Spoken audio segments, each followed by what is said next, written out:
An Irish story Washington was proud of. Andrew Jackson started out a young man in South Carolina. He was circumstance of the early wars uh, between the English and the colonists, and ended up being an orphan. He followed uh, the early brigades from South Carolina to Tennessee and learned to be a soldier. As he developed and started to become a man, he fell in love with my Donelson family, Rachel in particular, Rachel Roberts at the time, because she was married and getting a divorce. She migrated to Tennessee with her family during the divorce and met Andy as her father, John Donelson, was settling up the town of Nashville, Tennessee, from a fort uh, to a municipality, really, back in their times. As their romance began to blossom, he left for the war in New Orleans of 1812. They expected Old Hickory to show up with a few hundred men to reinforce and help in the wars against the English, but instead he showed up with a band of Indians, slaves, and they were called the Tennessee Militia. And they showed up with an excess of 3,000 soldiers, ending that campaign and bringing New Orleans into the South, freeing them from the threat of the English and even fending off the feared English Navy as they set out in the Gulf. He came back and began to work on a project for him and Rachel called the Hermitage House of Tennessee, a landmark still to this day in Tennessee.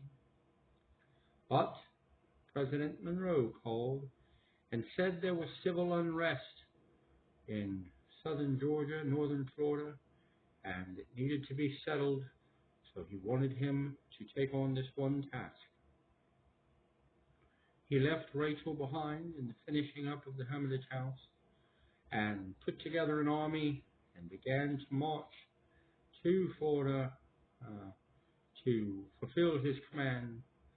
And once there, found that there was some English sent from the king that were selling guns and helping to create resistance to what his campaign was going to be, which was the settlement of Florida and bringing into the United States. He captured these English, and they were sent to court, and he left. As he left, 3 of them were sentenced to die for their treasons against the United States, and the right-hand man of the king was set to be released of all charges. General Jackson got the word of this release, headed back somewhere around Tallahassee, I believe, and set in on the court while the judge began to issue his findings. General Jackson overrode the judge, found the right-hand man of the king guilty, and shot him. He died, and President Monroe was furious because the king in England was loading up his naval ships to come back to go to war over this, what he considered to be outlandish act.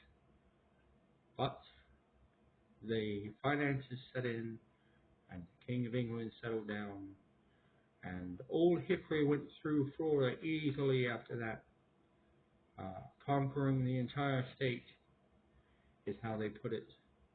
but in the end became the representative of Florida to President Monroe. They called him the mayor of Florida, and they were accepted into the United States. And he went back to Hermitage, Nashville, Tennessee, to tell his wife of the great news, and that is that he was forming a new political party called the Democratic Party. He was the founder of the Democratic Party.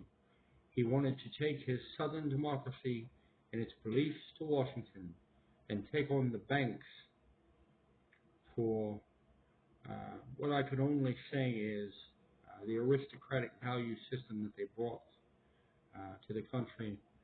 And a lot of times it gets lost in Irish folklore that there were also philosophies of slavery in England involving the Irish who worked under the landlord-serf slavery guidelines, basically financial enslavement anyway, to farm the crops in the fields for the English.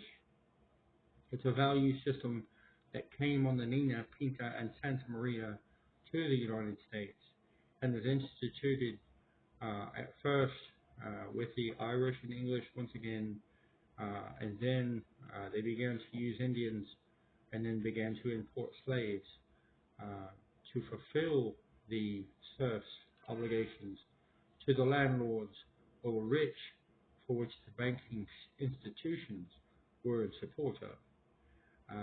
You can learn more by reading about Jackson's presidency.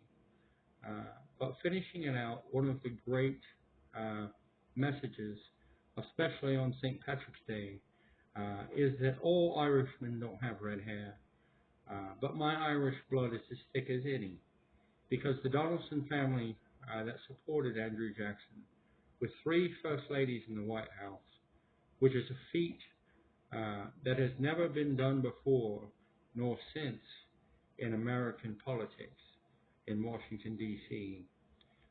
You would have to look at the Bush family with 2 First Ladies, but for one presidency to have 3 Donelson women support President Jackson is something that we like to hang our hat on here in Waynesville, Ohio, where we live and have buried one of the last Donelsons in the lineage of my grandfather, Papa Jack, in Corwin Cemetery, and her name's Mary Donelson. She's my mother.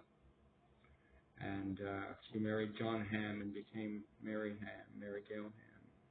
But we're very proud of our Donelson family, and I wanted to salute them on one of the great days in America. Happy St. Patrick's Day.